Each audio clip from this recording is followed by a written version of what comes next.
Okay. Okay, what are you Now, talking about? Tell me. A person who reminds me of a jack of all trades. Okay. From a movie character, right? Yes, I'm well, ready. actually in real life too, but movie character. Ethan Hunt. You know who Ethan Hunt is? Sounds so familiar. Who is he?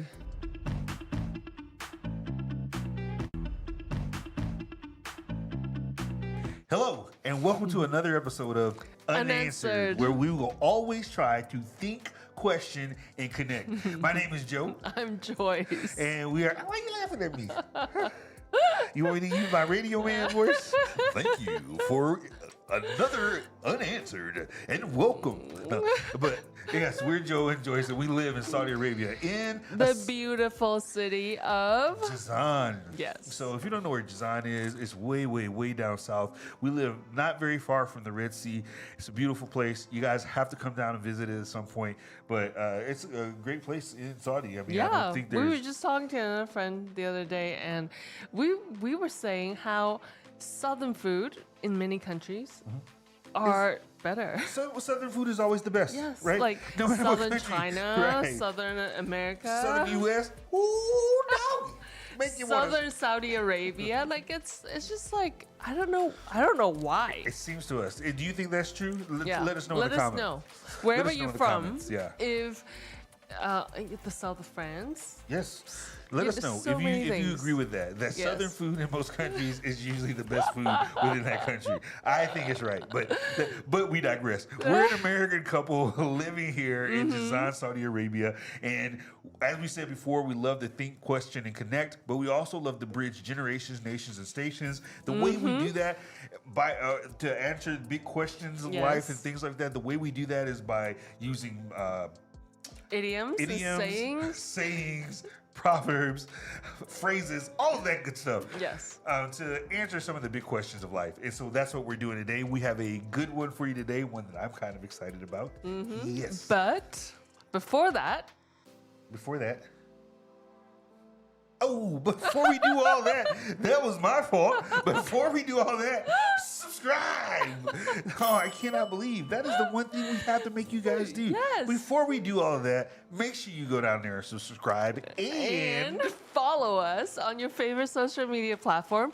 We are on Instagram, YouTube, TikTok, and on X. So you have no excuse. Come by and say hi. Tell us who you are. We would love to hear from you. I can't believe I forgot that. I'm so sorry, guys. It's okay. I was trying. I was like, trying. what are you doing? I gotta be me. I was like, is this jazz hands? What are we doing right now? I was about to get up and do a number. Yeah. Okay. So anyway, we have a great one, a great idiom, great phrase for you today. It's called Jack of all trades. Now it's 3 parts, and a lot of people, I know we do this one in the States, most people don't know that it's 3 parts, right? So I've actually not heard of it until I started putting this thing together. Really? Yes. So I had heard of it before, and I'd heard all the 3 sections before as well. But I'll say what they are, and then we'll watch a quick video on it. Okay. So it's Jack of all trades, starts with Jack of all trades. And, well, actually, let's watch the video, and then I'll talk about it afterwards. Is that okay? No? Sure. All right, let's watch the video. Of all trades, master of none, but still better than just a master of one. An English proverb. Imagine a bustling English village in the 1600s where a man named Jack fixes plows, mends roofs, and even brews ale. He's the jack of all trades, a hero of versatility in a world that leans on do-it-all hands. But then the world changed. The Industrial Revolution roared in, and suddenly, the master craftsman, clockmaker, surgeon, engineer, stole the spotlight. By the 1800s, Jack of all trades got a new sting. Master of none, they say. It was a jab at those who dabbled too broadly, their skills spread thin like butter on too much bread. Yet, not everyone agreed. In the 20th century, a bold twist emerged. Jack of all trades, master of none, but oftentimes better than a master of one. This add-on celebrates the nimble generalist who could pivot, adapt, and create. In today's world, we ask the same question. Are we better off weaving many skills into one life, or focus just on one craft? In a fast-spinning world, maybe, just maybe, Jack's versatility is the real mastery we need. So there you go. That was a That great was- video, man. Jack was getting it, man. He's working overtime. What do you call the thing? That jackhammer? I don't even know. Oh, It's it's like not a a plow. jackhammer. It's like It was a plow. It was like using the weed popper. That's. He was using the weed popper. But man, that He's guy. a hard worker, man. He was a hard worker, and he loves his wrench. Apparently, he loves his wrench. I mean. Every single, he was just like holding on to that thing. I was like, first of all, Jack, you need to switch the decaf because he was like kind of shaking. Next thing is, why is it when he did the bricks, he still had a wrench? I'm like, how are you hitting bricks with a wrench, dude? You have to like change it up, okay? So yes, AI, we love it. Animation, we love it. But anyway, I digress. You know, I'm impressed that Jack didn't change over time. Like he's I know, still he's so young. youthful. Yes, he reminds me of another person that I'll talk about later. But but I digress. Let's keep going. So the phrase that we just talked about was jack of all trades. And it's, as I said before, 3 parts. It's jack of all trades, master of none, But still much better than a master of one. So, and it was made in 3 parts. There was jack of all trades, which was first. And jack of all trades kind of meant like a person who was very, very versatile, right? He can do a lot of things. Right. But then you have jack of all trades. But people were like, yeah, he's a jack of all trades, but he's a master of none.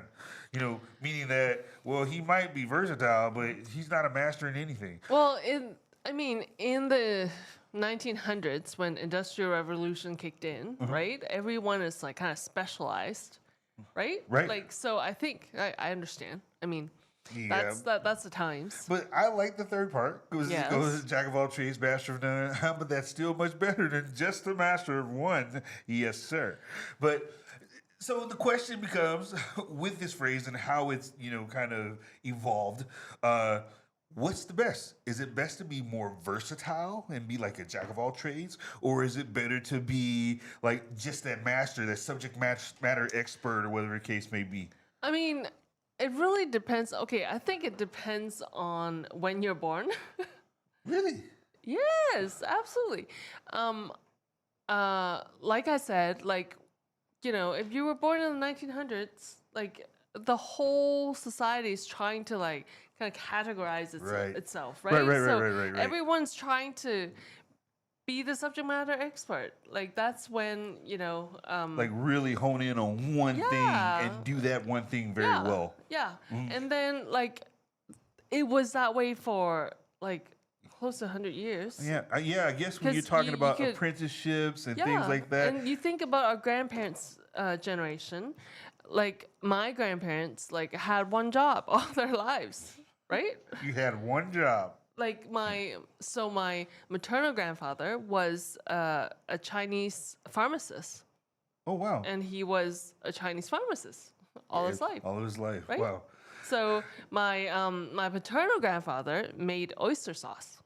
Oh, yes, Right? I've heard those stories. And Those he are, made oyster sauce all his life. by the way, she has amazing stories about this, but maybe that's for another time. But yes. But so you know what I'm saying? Yeah, it And totally then- makes sense. And then my parents' generation, like my parents had multiple jobs, but still they held each job for 20, 30 years, Wow. right? So they really worked it. I mean, Yeah, And, and then- after you've had a job for Yes. that long, you kind of have to become Right? the technical expert But or then the there's our subject generation, matter our expert.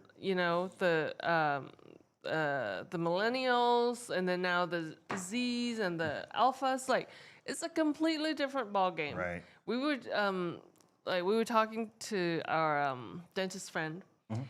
Who was saying, "Oh yeah, the intern that I hired, like the dental's master student that I hired, is also really good in like photography and filming. Like, she has a side business, or I don't know. Like, they have a side business, like doing that while they're in dental school. So I think it's really your answer would be changed. different. It depends upon the Depends generation. on what generation you're born into. Well, I like the jack of all trades. I do too. And because, honestly, growing up, that's one of the things I strive for. Yes. Was being the jack of all trades. I do a lot of stuff, as you know. Even I don't know how much of this I should reveal. Even like with instruments and things like Yeah. that, just Yeah. play a number of different instruments. Yeah. I was like, well, I want to be able to play all these different instruments, Yeah. and I want to be able to do.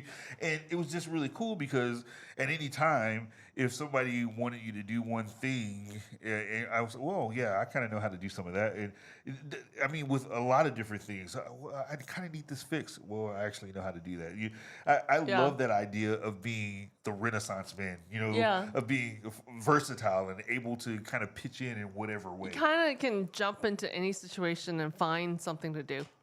Yeah. And I admire the Jack too. Maybe that's why I liked you. Hi. What can I say?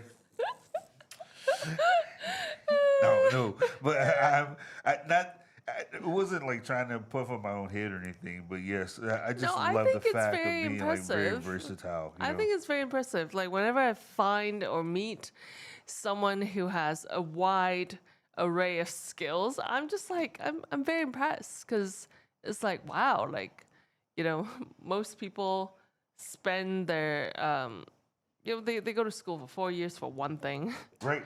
How did you know how to do all these things? Well, actually, so let's talk about examples because I Yes. have a really cool example of a jack of all trades. I was trying to think of one. I have a really cool example. Okay, is this a fictional one or a You real know life me. one? This one is a fictional one, and you know what my fictional ones always are. Okay, I like to read books. I just let you know, but a lot of my examples are always movies. I don't know why. Okay. So this is a movie as well. Spoiler alert. I don't know what movie he's talking about, but spoiler alert. Ding, ding, ding, ding, ding. I don't think I'm gonna spoil anything. Well, maybe if you've not seen it, but you've probably seen this. Okay. Okay, what are you Now, talking about? Tell me. Here, a person who reminds me of a jack of all trades. Okay. From a movie character, all right? Yes, I'm well, ready. actually in real life too, but movie character. Ethan Hunt. You know who Ethan Hunt is? Sounds so familiar. Who is he? Mission Impossible, the Mission Impossible franchise. Okay. Tom Cruise. Tom Cruise. Yeah. Okay.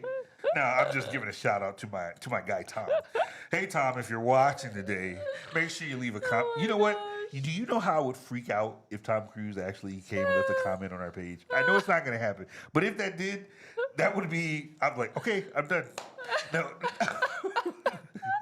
But honestly, in the All movies, your questions are answered at that point. You're like, yes. we have to change My it. life We have to goal. change the title to answers. Tom, if you write, I will seriously consider changing the title to answered. Okay, all right. And then we want to do an interview with you. I don't even know about what, but we will do an interview with you. Okay, anyway, that's beside the point. Okay, let's jump back in because we're getting distracted. Oh Okay, my gosh. So, but his character in the Mission Impossible franchise, Ethan Hunt, like does everything.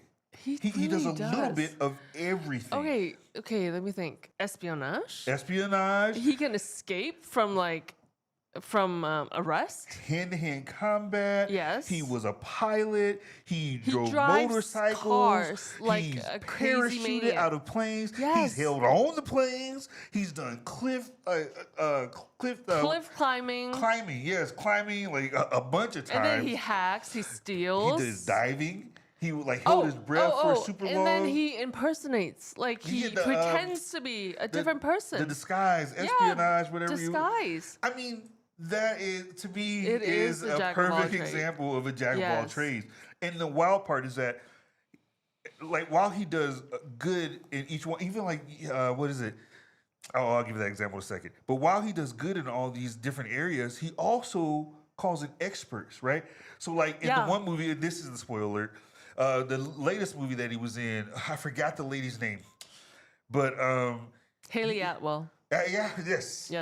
So he calls her in to be because he knows how to thief, do the pocket. The pickpocket. He knows how to pickpocket. Pickpocketer. Pickpocket.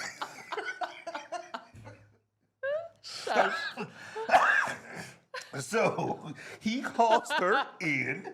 He himself can pickpocket.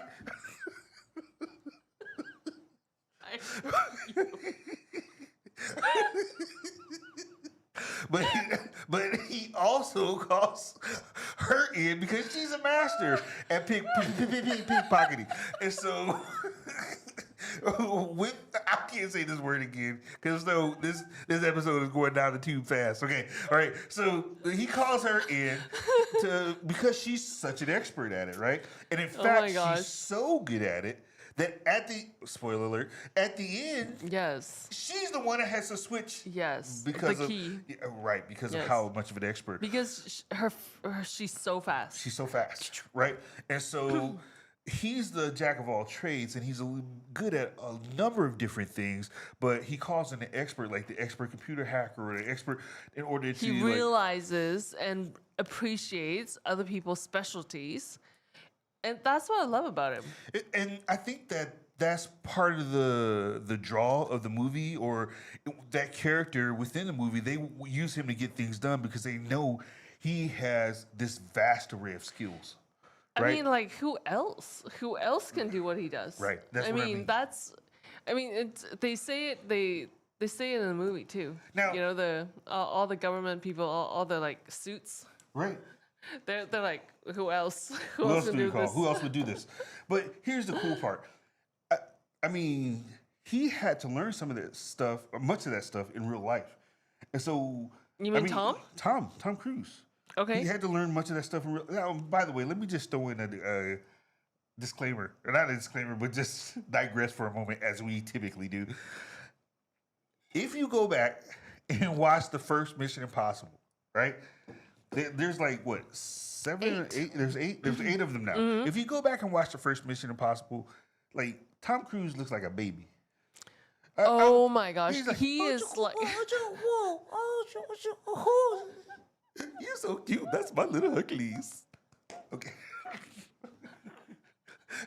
He looks like a little baby. If you go Did back you and watch. see that meme? That video of I think. There's one minor character in the first Mission Impossible who also appeared in the last one. Oh, wow. And then they put Tom and him side by side.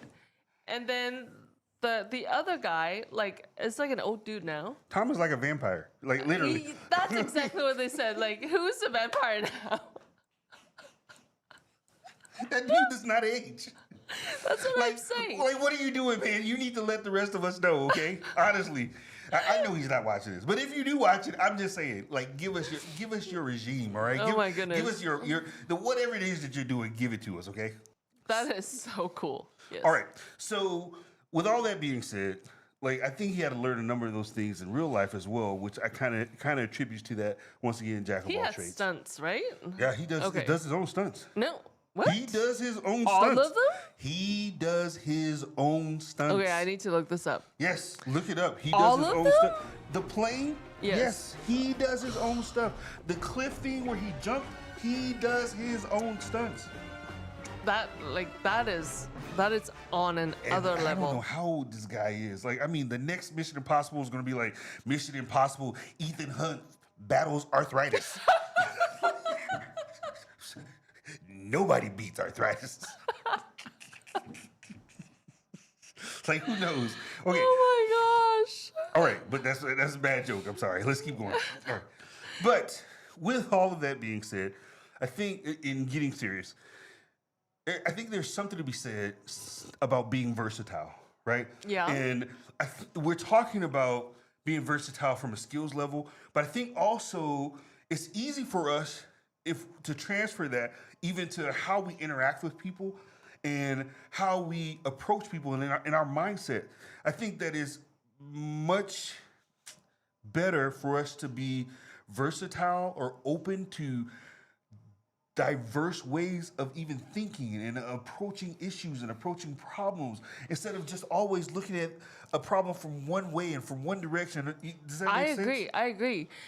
But the challenge is, I think our world today, our society, even our education system is going the other way. Yeah. Like it's trying to slap a label on us, trying to pigeonhole us into like, you know, you go to school for 4 years to get one degree on one thing. No, first of all, you have to go to school. You have to go to school. You have to go for 4 years. You have to get a degree. Yes. You have, and it's so ingrained into our thinking that we don't even think there's other options. Well, it kind of kills the imagination, right? Like it kind of kills that part of a heart that wants to like branch out and learn all these things, right? Right. Doesn't it? Yeah. So I think like if we want to, if we value versatility and we want to be, who can be like Ethan Hunt, but we want to be like a version of him, like we would have to take the initiative. We would have to be ambitious enough to actually go after it. Right. And I would say once again that it shouldn't just be like skills. It should also be in our ways of thinking.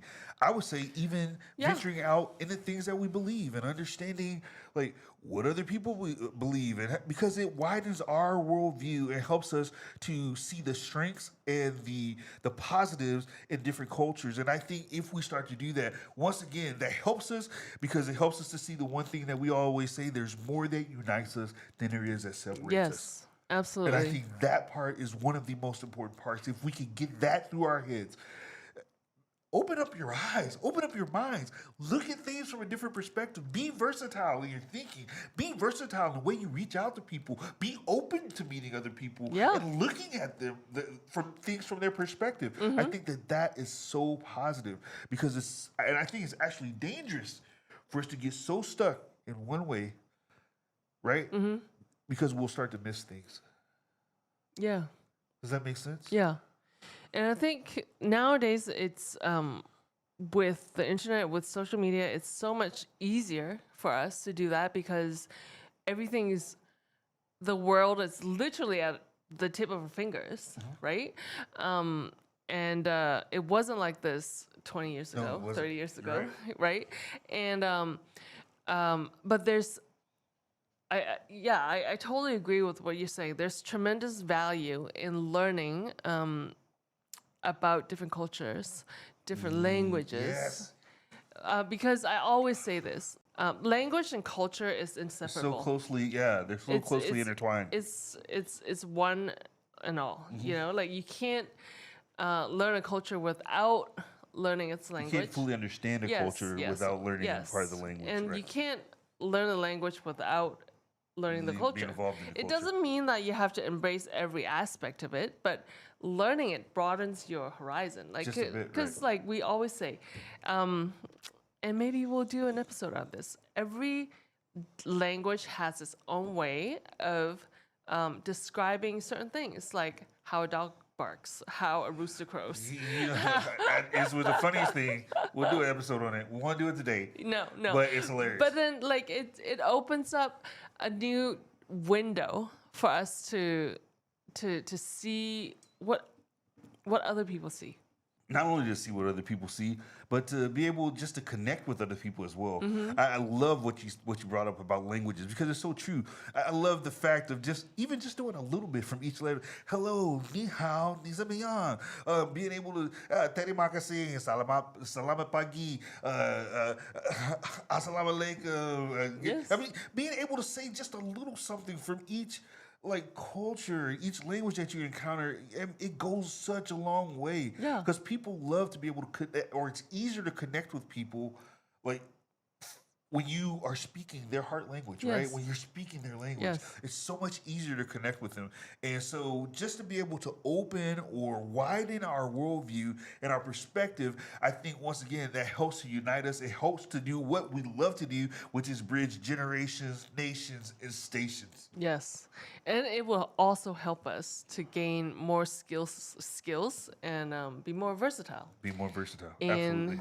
Just in our lives in general. So I got two questions, and we didn't even cover them yet. First question is there a Chinese equivalent for this? Jack of all trades, master of none, but still much better than master of one. You know, I couldn't think of any. If there are any Chinese friends out there, please enlighten us, because I couldn't think of any. And then that leads me to the next question is there an Arabic equivalent? Because we'd love to know it. If there is, please leave it in the comments.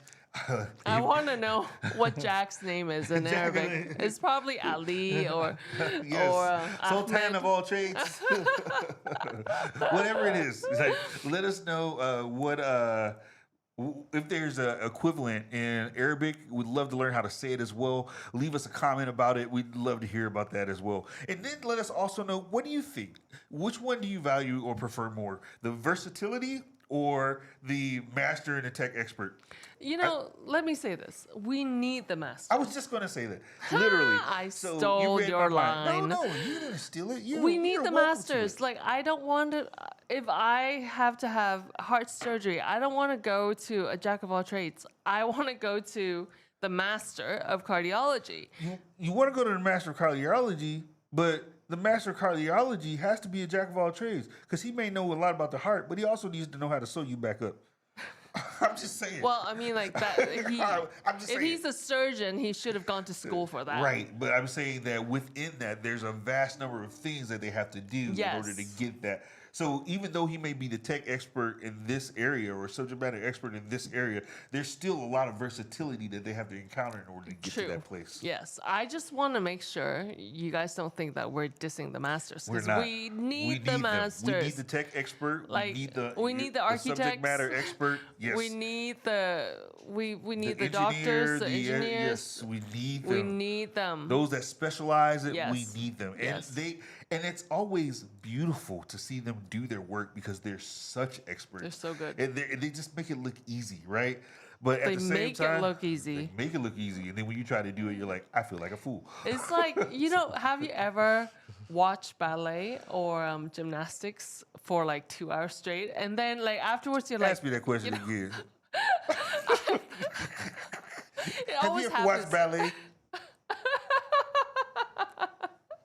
No, but it happens. I have before. yes. Like, because they draw you in the beauty of their And movements and just the how dance. easily they do it. Some of that Yes, stuff they is make it crazy. look so Yes. easy. And then after 2 hours of watching them, you're like, I can do this too. And then like you try to stand on your toes, right? And you just fall on your face miserably. You're like, okay, Come on, no. you got to go watch. Everybody has to go watch the Nutcracker at least once, right? Yes. Do, do, do, do, do, do, do, do. I would love to see you dance the Nutcracker.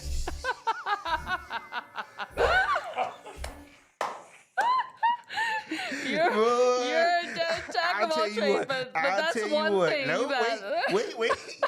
I don't think you want to see me up there in them tights. That's all I gotta say, okay? That is a mental image. I can use some mental floss for it right now. It's just like, no, you don't want to see me up there in the tights. Just wait till I edit this People footage. will be running back like, I want my money back. Sir, I need a refund. Stick to what you're good at, Stick Joe. to what you're good at. Stick to your strengths. There's a reason. Stick to your strengths. Okay. Oh my gosh. So yes. Oh my gosh, that's Man, so funny. So glad we can have so much fun on our podcast. Hopefully you've had a fun time with us today. I think that's all we have for today. Yes. We don't want to give you any more mental images. So we're going to go ahead and close this thing before we get in trouble, right? But we want to thank you guys for joining us on Unanswered today, where we will always try to think, question, and connect. Before we leave, go ahead and subscribe. All right, I didn't forget it this time. Subscribe. And follow us on your favorite social media platform. We are on Instagram, YouTube, TikTok, and on X. So please come and say hi. Tell us who you are. Tell us what you like, what you don't like, what you want to hear. Any quirky quotes that you want us to cover, let us know. Thanks so much for joining us. And we'll see you next time on Unanswered, where we like to think, question, and connect. Bye. Bye.